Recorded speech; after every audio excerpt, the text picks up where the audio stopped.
देव दीपावली की आप सभी को हार्दिक शुभकामनाएं। आइए जानते हैं कि देव दीपावली का यह उत्सव इतने धूमधाम से हम क्यों मनाते हैं। इस दीपावली को देव दीपावली के नाम से क्यों जाना जाता है। आषाढ़ मास में सोए देव, कार्तिक में जागो देव। आषाढ़ शुक्ल की एकादशी को योग निद्रा में लीन श्री हरि विष्णु 4 महीने बाद कार्तिक शुक्ल की एकादशी को जागते हैं। उस दिन उनका विवाह तुलसी से होता है। भगवान विष्णु के योग निद्रा से जागरण और तुलसी विवाह के उपलक्ष्य में प्रसन्न होकर सभी देवताओं ने कार्तिक पूर्णिमा को लक्ष्मी नारायण की महाआरती कर दीप प्रज्वलित कर खुशियां मनाई। कहते हैं तभी से देव दीपावली पर्व को मनाने की प्रथा आरंभ हुई।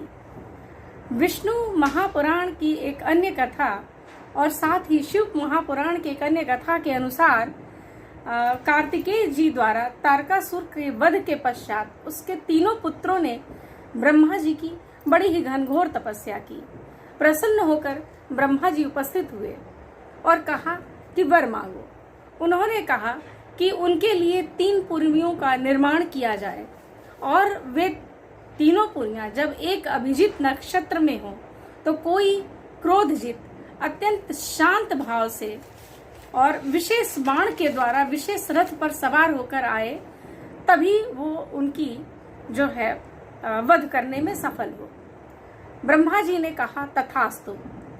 और फिर क्या था कि तीनों त्रिपुरासुरों ने धरती, आकाश, पाताल, स्वर्ग सभी में अपना आतंक फैला दिया।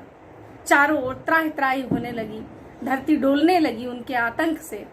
सभी देव भागे भागे भगवान शिव जी के पास पहुंचे और कहा प्रभु आप इसके आतंक से हमें मुक्ति दिलाएं।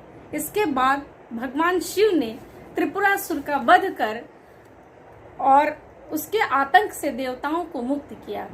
सभी ऋषि मुनि देवतागण खुशी से उत्साह से काशी की ओर प्रस्थान करते हैं और शिव बाबा की नगरी काशी में आकर लाखों दीप प्रज्वलित कर और उनकी महाआरती करते हैं। तभी से देव दीपावली मनाने की प्रथा आरंभ हुई। एक अन्य कथा त्रिशंकु की है। त्रिशंकु के विषय में हम लोगों ने बहुत सुना है।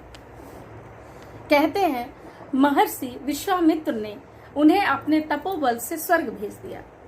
यह बात देवताओं को नागवार गुजरी। उन्हें यह बात समझ में नहीं आई कि जीते जी त्रिशंकु स्वर्ग कैसे आ गए। उन्होंने त्रिशंकु को स्वर्ग से धक्का दे दिया। इस बात से अत्यंत कुपित और क्रोधित महर्षि विश्वामित्र ने एक नवीन सृष्टि की रचना आरंभ कर दी। उन्होंने बहुत सारी चीजें बनाई और अंततः ब्रह्मा, विष्णु और महेश तीनों लोगों की साक्षात मूर्तियां बनाकर और प्राण प्रतिष्ठा आरंभ कर दी। पूरी सृष्टि इस कृत्य से कांप उठी। कहते हैं देवतागण अभ्यर्थता करने लगे। ऋषि मुनि देवतागण सभी विश्वामित्र के चरणों पे गिर पड़े।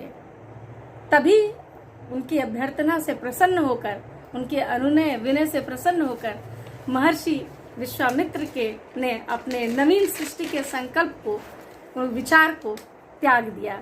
इसी खुशी में कहते हैं कि आकाश, पाताल, स्वर्ग सभी जगहों पे बहुत ही धूमधाम से देव दीपावली मनाई गई। इसी खुशी के उपलक्ष्य में हम सभी देव दीपावली मनाते हैं। आइए ज्योति पर्व की ढेरों शुभकामनाएं और हम सभी मिलकर एक दीपक अंधकार के खिलाफ जलाते हैं।